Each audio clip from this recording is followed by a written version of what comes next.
बिल्ली की गले में घंटी। एक बहुत बड़े घर में सैकड़ों चूहे रहते थे।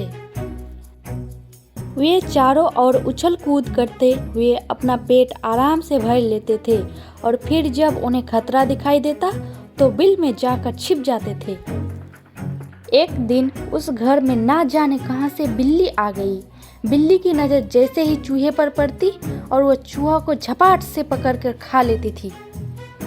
बिल्ली ने उस घर में डेरा बना लिया था। बिल्ली को जब कभी भूख लगती तो वह अंधेरे में स्थान में जाकर छुप जाता और चूहा जब भी बिल से बाहर निकालता उसे मारकर उसे खा जाती थी।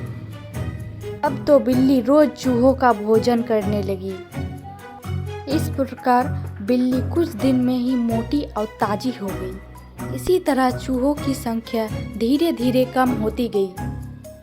चूहे बहुत भयभीत थे। इसी तरह चूहे ने एक सभा का आयोजन किया जिसमें सैकड़ों चूहे थे। उन लोगों ने बिल्ली से बचने के लिए उपाय सूझने लगा। तब एक बूढ़ा चूहा अपने स्थान पर खड़ा होकर बोला, भाइयों सुनो सुनो, मैं तुम्हें एक सुझाव देता हूँ जिस पर अमल करके हमारी समस्या का हल निकाला जा सकता है। यदि हमें कहीं से एक घंटी और धागा मिल जाए तो हम बिल्ली के गले में धागा बांध देंगे। जब बिल्ली चलेगी तो उसके गले में भी बांधी हुई घंटी भी बजने लगेगी। इस प्रकार हम लोग सावधान हो जाएंगे और अपने बिल में छुप जाएंगे। बूढ़े चूहों का सुझाव सुनकर सभी लोग खुशी से नाचने लगे। तभी एक अनुभवी चूहे ने कहा, चुप रहो, तुम सभी मूर्ख हो। तुम इस तरह खुशियाँ मना रहे हो जैसे तुमने कोई युद्ध जीत लिया। अरे पागल सब लोग, अगर बिल्ली के गले में घंटी कौन बांधने जाएगा, पहले ये तो बताओ। अनुभवी चूहे का बात सुनकर सब कोई दंग रह गया कि सब कुछ सोचने लगा कि इसके बारे में हमने तो सोचा ही नहीं।